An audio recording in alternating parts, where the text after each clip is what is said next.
Hai guys, balik lagi sama aku Janet dan temen aku. Firhanda. Nah, jadi kali ini kita ada tugas kelompok. Uniknya, tugas kelompok kita kali ini kita kerjain secara LDR guys. Karena seperti yang kita ketahui, negara Indonesia sedang menghadapi yang namanya wabah virus COVID-19. Pemerintah menganjurkan untuk kita tetap diam di rumah dan melakukan segala aktivitas dan pekerjaan kita dari rumah. Dan aku berharap teman-teman yang di luar sana untuk tetap mengikuti anjuran pemerintah dengan baik, agar negara Indonesia bisa cepat menyelesaikan pandemi ini. Tetap jaga kesehatan kalian, diam di rumah, dan jangan lupa tetap produktif.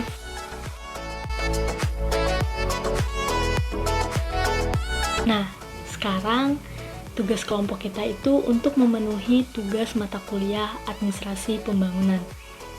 Aku dan Lutfi akan ngejelasin tentang pendekatan teleologi, yang dimana pendekatan teleologi itu terbagi atas dua. Yang pertama, teori ethical egoism.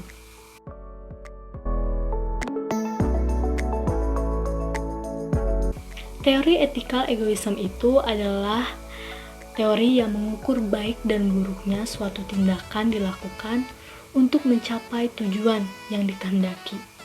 Nah, banyak tujuan negara Indonesia dalam bidang pendidikan, kesehatan, kualitas lingkungan, pertumbuhan ekonomi, dan masih banyak lagi.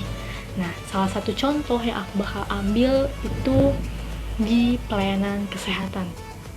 Nah, karena pemerintah banyak melakukan pemerataan, maka pelayanan kesehatan tentunya tidak tertinggal, guys.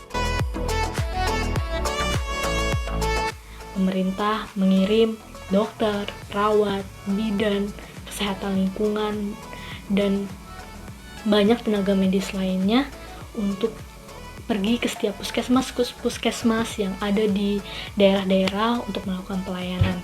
Meskipun kita tahu ada beberapa dokter, beberapa tenaga medis, beberapa perawat yang sulit atau tidak mau ditempatkan di daerah-daerah pedalaman, mungkin karena alasan akses dan segala macamnya. Tetapi pemerintah berharap tenaga medis bisa melakukan pelayanannya, bisa melakukan pengabdiannya kepada masyarakat untuk pembangunan yang lebih baik.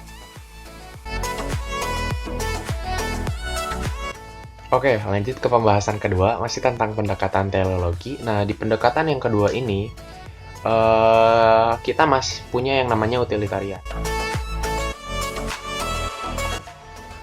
Nah, di utilitarian ini, kita melihat sebuah tindakan, kita melihat sebuah pembangunan, ini dilihat dari kebermanfaatannya, teman-teman.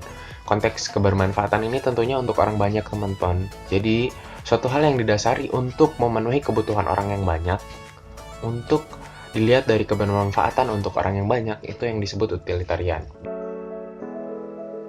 Kita ambil contoh misalnya, kita tentunya ingin selalu sehat, teman-teman. Tetapi tidak bisa kita pungkiri bahwa sakit ini bisa datang kapan saja dan di mana saja. Nah, atas dasar itulah kita melakukan tindakan, kita melakukan pembangunan untuk membangun sebuah rumah sakit. Nah, pembangunan rumah sakit yang didasarkan atas hal tersebut, itulah yang disebut dengan pembangunan berdasarkan kebermanfaatan, teman-teman. Jadi, kesimpulan di sini yang bisa saya ambil dari materi kita kali ini, bahwa pendekatan teleologi ini tidak melihat suatu hal hanya dari baik atau buruknya, teman-teman. Tetapi, dilihat dari tujuan. Tujuan di sini berarti tujuan yang ada baik buruknya itu dilihat dari tujuan kita apakah baik atau buruk, dan akibatnya nanti baik apa buruk.